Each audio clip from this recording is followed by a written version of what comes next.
Hello friends, welcome or welcome back to my channel. I am CS Jaspreet. I hope you all are doing well and preparing for your exams, and welcome back to another Monday motivational video.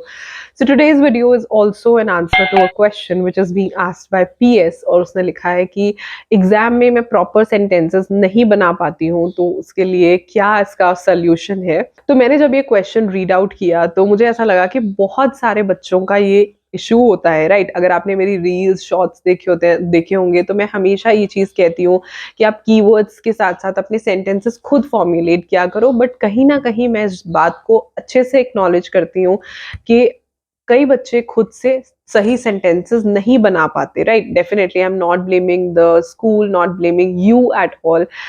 लेकिन एक चीज आप हमेशा याद रखो कि सबको सब कुछ नहीं आता, ठीक है। हर एक इंसान को सब कुछ नहीं आता, ये आपकी मिसकंसेप्शन है। अगर आप ये सोचते हो ना कि सबको सब कुछ आता है, ऐसा नहीं होता। But what is more important is that the willingness of learning, right, कि मुझे कुछ सीखना है। कोई भी आपकी ऐसी कमी है, आप से नहीं हो पा रहा है, तो आप उसका सोल्यूशन ढूंढो, ठीक है। आप उसे ऐसे रोड ब्लॉक की तरह नहीं रख सकते कि अच्छा भाई मुझे तो आता ही नहीं है तो मैं कैसे करूंगी। तो ये चीजें कभी भी आपके दिमाग में नहीं आनी चाहिए। आपने हमेशा ये सोचना है कि इसका मैं सोल्यूशन कैसे निकाल सकती हूँ, राइट। तो जब आपने मन में ठान लिया कि जो भी मुझ में लैकिंग होगा या कुछ भी कमी होगी या कुछ भी मुझे नहीं आता, you can definitely improve, you can always learn. Every day is a new day to learn, right. और जो इंसान ऐसे ओपनली हर चीज को एक्सेप्ट करता है ना कि हाँ मुझे ये नहीं आता, मुझे ये नहीं आता, and I can learn and I can improve, they are the ones who actually grow.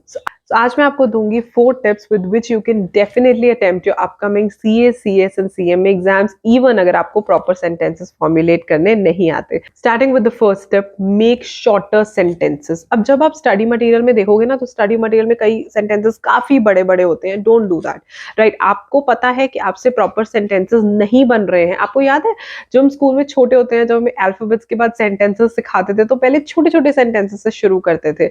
Once you acknowledge it, आप वैसे ही करो, छोटे सेंटेंसेस डालो, राइट। जरूरी नहीं है कि अगर हम सीए, सीएस, सीएमए के स्टूडेंट्स हैं तो हम लंबे लंबे सेंटेंसेस ही लिखेंगे। बात क्लियर होनी चाहिए। प्रोविजंस आप एज इट इज डालो, लेकिन अपनी इंटरप्रिटेशन आप शॉर्टर सेंटेंसेस में भी डालोगे, इट वुड हेल्प। कोई जरूरी नहीं होता कि आप बहुत बड़े बड़े सेंटेंसेस लिखोगे तो वही इंपॉर्टेंट है या वैसे ही आपको मार्क्स मिलता है, ऐसा कुछ भी नहीं है। अपनी बात क्लियर होनी चाहिए। तो कोशिश करो कि शॉर्टर सेंटेंसेस बनाओ। उससे क्या होगा ना, गलती होने के चांसेस बहुत कम हो जाते हैं, राइट। अदरवाइज क्या होता है, अगर आप ये सोचोगे नहीं मैं बहुत लंबे लंबे सेंटेंसेस बनाऊंगी, मैं मतलब I will try to cram the study material, क्योंकि क्रैमिंग वाला टॉपिक तो यहाँ पे है ही नहीं, बिल्कुल नहीं। तो इसीलिए अपनी इंटरप्रिटेशन को when you are going to write, try to make shorter sentences. And with this I will give you the second tip, that is use keywords. तो जब मैं पढ़ा रही होती हूँ, I'm very particular about it. This is the keyword, this is the keyword, ये बात आपने जरूर लिखनी है, ये लाइन आपने जरूर लिखनी है। तो जब आपको ये पता है ना कि ये कीवर्ड्स है ना, कीवर्ड्स क्या होते हैं, कीवर्ड्स वो वोकैबुलरी के वर्ड्स कह लो, लीगल वर्ड्स कह लो, बेयर एक्ट के वर्ड्स कह लो, जिनका आपके आंसर में होना बहुत जरूरी है। कहीं ना कहीं मैं इस बात को डिनाई नहीं करूंगी कि एग्जामिनर भी आपके आंसर में वो कीवर्ड्स ढूंढते हैं, और अगर आपने वो डाल दिए देन नथिंग लाइक दैट। और उन कीवर्ड्स को यूज करके आप सेंटेंसेस आराम से बना सकते हो, क्योंकि जब आपने मतलब की बात डाल दी, जब आपने कीवर्ड्स डाल दिए, आगे पीछे के जो सेंटेंसेस हैं वो आपने इजीली आप फॉर्मुलेट कर सकते हो, ठीक है। जब कीवर्ड्स होते हैं तो थोड़ा बहुत टेंस एंड वर्ब की जो मिस्टेक होती है, अगर इनिशियली आपसे होगी तो वो भी examiner would understand, right. But eventually जैसे जैसे आप करते जाओगे, प्रैक्टिस करोगे, आई नो कि आप सीख जाओगे। लेकिन शुरुआत के लिए मैं आपको ये चीज बोलूंगी कि अगर आप डर रहे हो, then mark the keywords, mark as many keywords as you can. You should know in which topic I have to write these many keywords. Whenever I am being asked any question, any of this question related to this particular topic, I am going to mention these keywords. आपको एक चीज पता चलेगी कि यहाँ पे कितना आपको डिफरेंस पता चलेगा, right. With this the third point, rewrite the sentences. जब आपको पता चल गया कि मुझ में ये कमी है, तो क्यों ना प्रैक्टिस की जाए उस कमी को दूर करने के लिए। तो जब भी आपने अपनी रिविजन करनी है या फॉर दैट मैटर प्रेपरेशन करनी है, छोटे छोटे सेंटेंसेस के आंसर्स लिखने शुरू करो, ठीक है। एक टॉपिक उठा लिया, पढ़ लिया, लिखना शुरू करो, प्रोविजंस लिख दिए, अपनी लैंग्वेज में थोड़ा बहुत एक्सप्लेन करो, यू विल अंडरस्टैंड। जितना आप लिखोगे उतना आपका कॉन्फिडेंस बढ़ेगा, ठीक है, क्योंकि ये ऐसे ही है, it is as simple as that.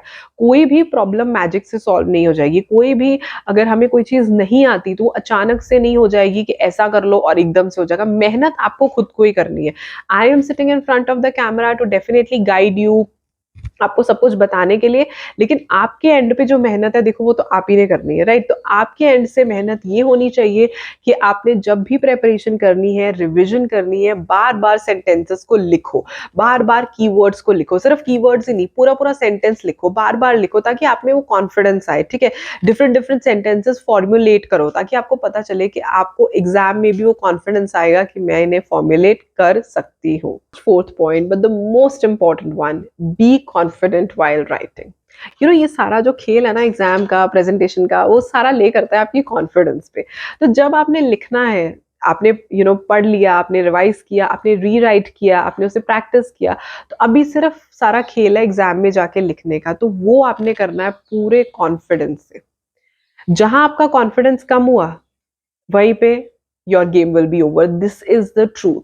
आपने अपना what I can advise you is that किसी भी सिचुएशन में ना तो अंडर कॉन्फिडेंट होना चाहिए ना ओवर कॉन्फिडेंट होना चाहिए, लेकिन उतना कॉन्फिडेंट होना चाहिए कि आप उस सिचुएशन को फेस कर सको। तो जब आप एग्जाम में चले गए, आपने देखा क्वेश्चन पेपर, कभी कभी क्या होता है, हम बहुत प्रैक्टिस करके जाते हैं लेकिन एकदम डर जाते हैं, oh my God.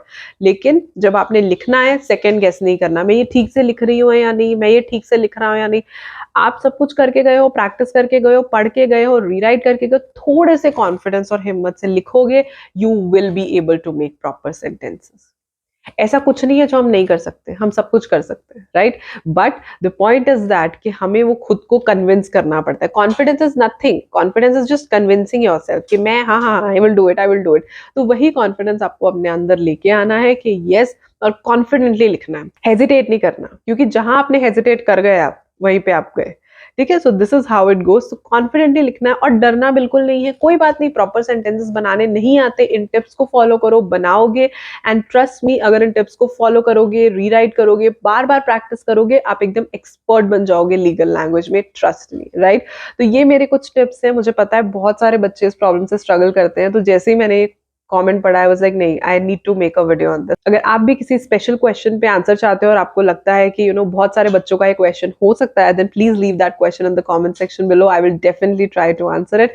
Hope so कि आपको वीडियो अच्छी लगी हो तो लाइक कर देना, अपने फ्रेंड्स के साथ शेयर कर देना, चैनल को सब्सक्राइब कर दिया करो। बहुत सारे लोग वीडियोस देखते हैं बट सब्सक्राइब नहीं करते, why? It's totally free of cost, right. तो subscribe to my channel, and this video shout out goes to PS only. Thank you so much कि आपने क्वेश्चन पूछा और मैं इसके ऊपर आंसर दे पाई। I'll see you in my next. Till then, stay happy, stay blessed, and keep the preparations on. Bye bye.